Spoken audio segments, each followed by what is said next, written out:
Noticias en Flash. Son las 2 de la tarde con 1 minuto. Hoy lunes, en Noticias en Flash.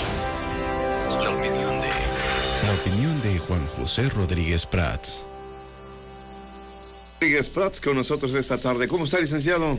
Pues buenas tardes, mi querido Hugo. Mira, yo quisiera dedicarle mi comentario de hoy a este gran personaje, Porfirio Muñoz Ledo, que sin duda es un protagonista de primera línea, podríamos decir, en la segunda mitad del siglo XX y en estos años que llevamos del siglo XXI.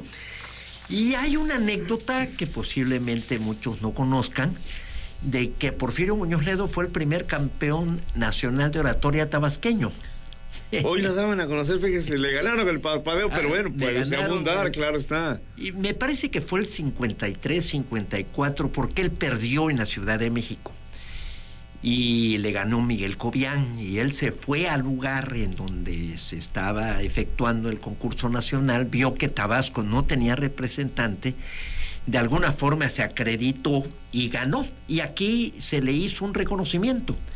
En el Café Portal, que en aquel entonces era el centro más importante en Villahermosa, ahí estuvieron Homero Pedrero, el Chato Pedrero, estuvieron Jesús Torpey, dirigió un discurso, a Genor González Valencia, pues los que eran estudiantes, oradores de derecho, que le reconocieron eso. Yo una vez se lo recordé a Porfirio. Quiero decirte también... Perdón, licenciado, pero ahí nos muestra ya al Porfirio que buscaba la manera de meterse en lo que le interesaba y lo lograba, en el buen sentido de la palabra, como diera lugar. Sí. Yo creo que él tuvo claro siempre su vocación política, hizo estudios en Francia con ese propósito, en administración pública, en la Sorbona, y yo me siento un tanto distinguido, porque de los sueños que yo tuve cuando desde mi inicio de carrera política yo quería llegar a la Cámara, quería yo ser parlamentario, y me siento orgulloso de los 15 años que lo fui, de tener el debate con los grandes polemistas mexicanos. Y una vez coincidimos, yo siendo diputado del PRI, el senador, en una comisión permanente, me parece que fue el 92 o 93, y Porfirio Muñoz Ledo no le daba el debate a quien lo provocara, sino le concedía cierto rango. Y me lo concedió, y fue un debate como de 1 hora. Yo tuve 4 intervenciones, él tuvo 3. Me agradó mucho, es una de las cosas que me honran. Y el tema fue Andrés Manuel López Obrador, y el tema fue los pozos petroleros y los bloqueos, y las caminatas y el desorden que había en el Estado. Yo ya había sido secretario de gobierno y había yo tenido también un debate con el mismo Andrés Manuel. Era un hombre con una gran agilidad mental, porque después coincidimos, porque yo era diputado, él también, pero fue cuando se formó el 4G, los 4 partidos, en donde estaba inclusive el Partido Ecologista, el PRD, el Partido del Trabajo y el PAN, en contra del PRI, que esto fue el segundo trienio de Ernesto Zedillo, y ahí tuvo una agilidad mental, tenía una agilidad mental, y me hizo un elogio porque yo hice un discurso y bajé de la tribuna, iba yo por el pasillo de en medio, y me tomó de la pierna y me dijo: tu discurso fue tan brillante que lo pude haber dicho yo. con esa agilidad mental, claro. Y ese ego, cosa que a mí me alegró. Bueno, Roberto Zamarripa hoy habla de una gran virtud que yo creo que hay que reconocerle. Yo te diría que Porfirio Muñoz Ledo es el maestro de la concertación, fue el maestro de la concertación, el albañil del acuerdo, diría yo. O sea, sabía negociar, sabía lograr consensos, lograr convergencias en lo que era fundamental, en lo que era necesario. Y me parece que ese es un buen legado en México. Yo recomiendo mucho una entrevista, la última que concedió Adela Micha, porque aflora el alma del hombre, se retrata, reconoce algunas fallas, y habla de toda la historia de la transición, de lo que él considera en que hemos fracasado, e insiste mucho en algo importante en la política, el equilibrio. Nunca hay que perder el equilibrio, y eso me parece fundamental entre lo que se dice y lo que se hace, lo que es la congruencia, lo que es nuestra necesidad de juzgar a seres humanos, nunca perder el equilibrio. Y otra de las cosas que él recomienda es serenarse. Y habla también de eliminar la mentira, y me parece algo sustancial el que se hable, y lo dijo y insistió mucho, en limpiar la vida política de México. Esto me parece que es muy interesante, porque en el momento en que está viviendo México, también me recuerda otro libro, que es un libro que se llama Elogio a la traición.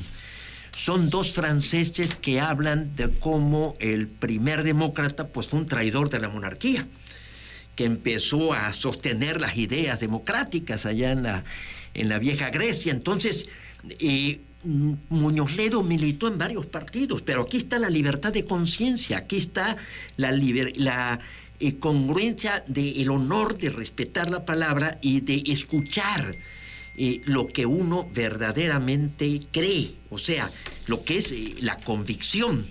Y por eso él luchaba por una causa por sobre la lealtad a los partidos o por sobre la lealtad a las personas. Esto me parece muy importante a destacar, y un gran legado. Y también otra cuestión importantísima, Hugo. Hoy, por ejemplo, se anuncia de que se van a hacer consultas, mesas redondas, se va a abrir en todo el país una inmensa parafernalia para presentar proyectos. Ya empezaron hace rato con Ebrard. Ya empezaron con Ebrard. Mira, hay un libro que también yo recomiendo, yo creo que es de los grandes libros del siglo XX. Si tú me dices, menciona 10 libros del siglo XX, yo tal vez, incluiría yo sin duda de un gran filósofo, Karl Popper, que escribió un libro que se llama La sociedad abierta y sus enemigos. Karl Popper sostiene que no hay una ingeniería social, o sea, tú no puedes conformar una teoría que nos pueda llevar a las distintas etapas de la historia, como Marx, por ejemplo, cuando hablaba de las distintas etapas para llegar al comunismo, o Augusto Comte, que también llegaba para llegar al estado positivista, hablaba de eso. Arnold Toynbee también hablaba de ciclos. Y Karl Popper dice, no, la historia la hacemos todos los días. Y la ingeniería social sí existe, pero en lo pequeño. Las soluciones tienen que ser concretas, específicas. No hay soluciones globales. La planeación centralizada ya es algo del pasado. Eso funcionó en los países totalitarios, en el socialismo. Si tú ves hoy en día, todos los países, y los libros así insisten, son capitalistas.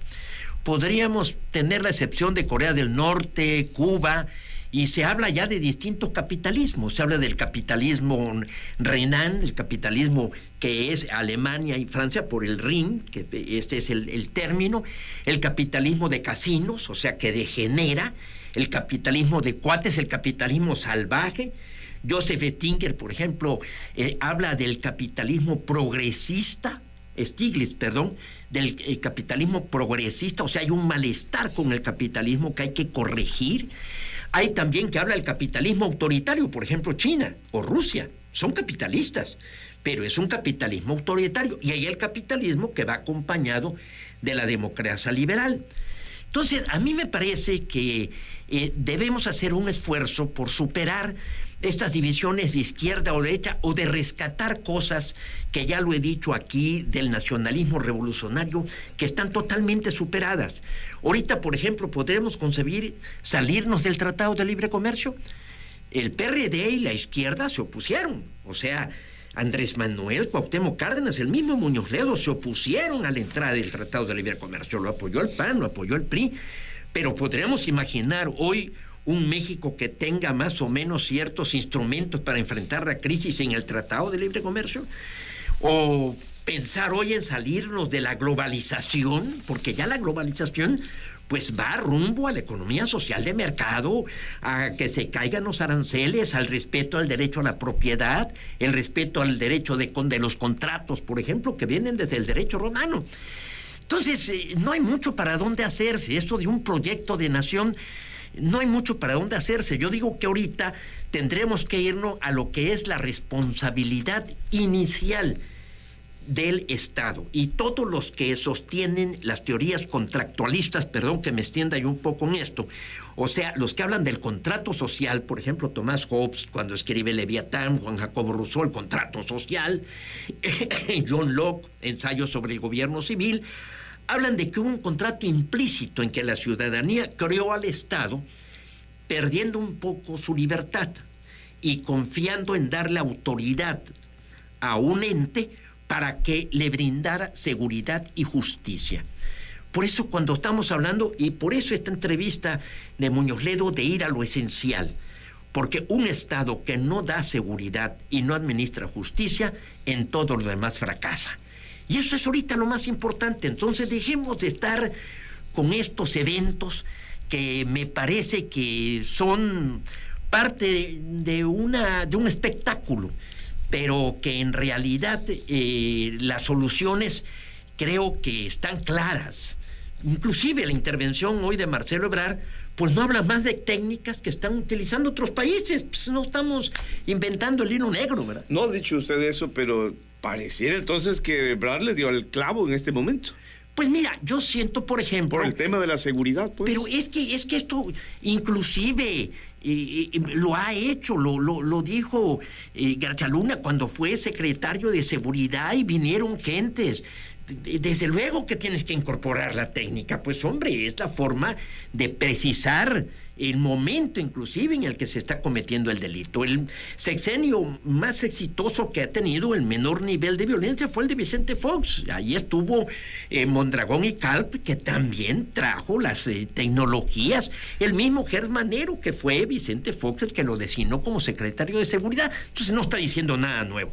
Mira, por ejemplo, en el Frente Amplio están designando a 3 gentes que me parece de primerísima calidad. Es más, yo me atrevería a decir que no hay gente más calificada, o cuando menos a mí no se me ocurren nombres de gente más calificada que, por ejemplo, José Ángel Gurría en política económica, Juan Carlos Romero en política educativa y Delfonso Guajardo en lo que es política exterior y economía, y que pueden diseñar lo que son las políticas públicas muy específicas, muy concretas. Yo ya no creo en soluciones globales o mágicas. Eso de ofrecer que yo voy a llevar al país más seguro en el mundo, eso no es cierto. Oiga, y es un hecho, hablando del Frente Amplio por México, que el que sea el candidato, el abanderado, pues indistintamente de su sexo, va a tomar esa bandera. ¿Es un hecho eso? Mira, yo siento que sí, y además yo siento que hay la idea y que tenemos que llevarla a la práctica de que el gabinete retorne